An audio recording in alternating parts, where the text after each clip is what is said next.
Let's go over solving radical equations. So here we have the square root of x equals 7. So if we want to solve for x, we have to get rid of this radical. So the inverse of a square root is squaring. So simply square both sides. When you square this, it goes away and we're just left with x. Then 7 squared is 49. So x is 49.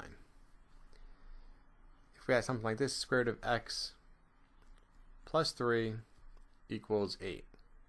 You want to get the radical by itself first. So we have to subtract 3 from both sides. This way we could isolate the radical x.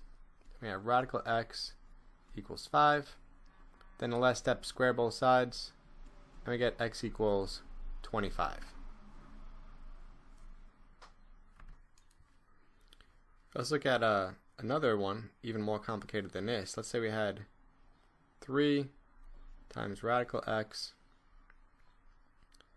minus 4 equals 7. Still, we got to get the radical x by itself first.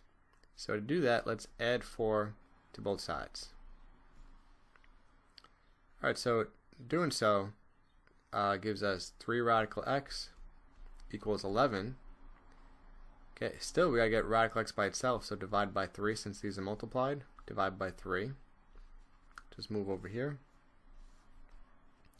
So we're left with radical x on this side equals 11 over 3. So now to get x by itself, square both sides, so square this whole thing. So we're left with x equals 11 over 3 squared, so square the numerator, square the denominator. 11 squared is 121. 3 squared is 9. So the answer is 121 over 9. Let's look at this. The square root of x minus 8 equals 3.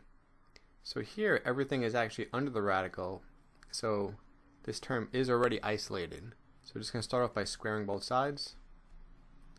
So this will leave us with x minus 8 equals 9.